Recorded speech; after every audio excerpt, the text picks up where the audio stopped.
اجازه بدید خانم هیلا صدیقی هم تشریف بیارن ببینید ایشون چه محشریه واقعا.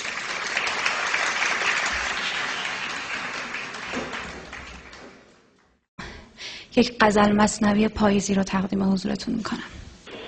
هوا بارانی است و فصل پاییز، گلوی آسمان از بغض لبریز، به سجده آمده ابری که انگار شده از داغ تابستان سرریز.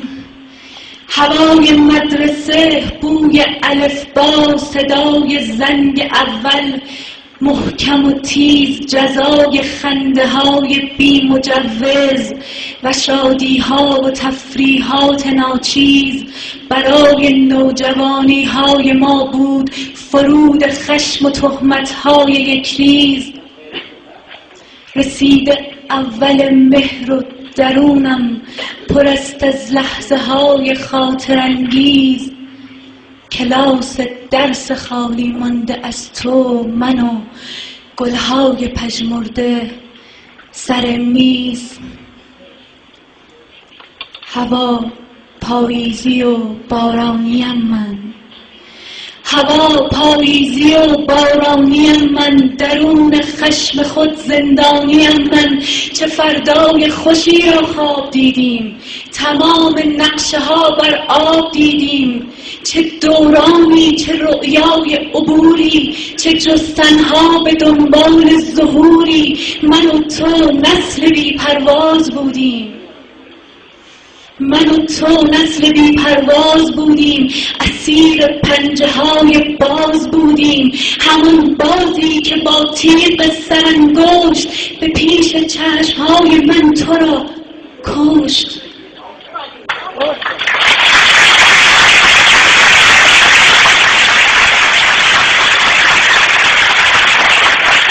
همون بازی که با تیغ سرانگشت به پیش چشم های من تو را کشت. تمام آرزوها را فنا کرد، دو دست دوستیمان را جدا کرد. تو جام شوکران را سر کشیدی، تو جام شوکران را سر کشیدی، به ناگه از کنارم پر کشیدی. به دانه دانه اشک مادرانه، به آن اندیشه های جاودانه، به قطره قطره خون عشق سوگند، به سوز سینه های مانده در بند. دلم صد پاره شد بر خاک افتاد، به قلبم از غمت صد چاک افتاد. بگو بگو آنجا که رفتی شاد هستی، در آن سوی حیات آزاد هستی. هوای نوجوانی خاطرت هست، هنوزم عشق میهن در سرت هست.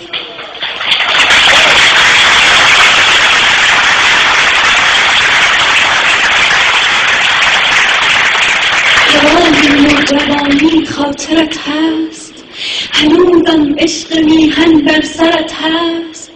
بگو آنجا که رفتی هرزه‌ای نیست، تبر تقدیر سرو و سبزه‌ای نیست.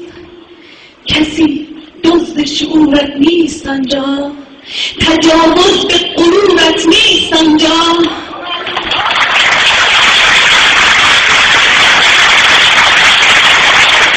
کسی دزد شعورت نیست آنجا، تجاوز به غرورت نیست آنجا. خبر از گورهای بینشان هست، صدای زجه های مادران هست. بخوان هم درد من هم نسل و همراه، بخوان شعر مرا با حسرت و آه. دوباره اول مهر است و پاییز، گلوی آسمان از بغض لبریز.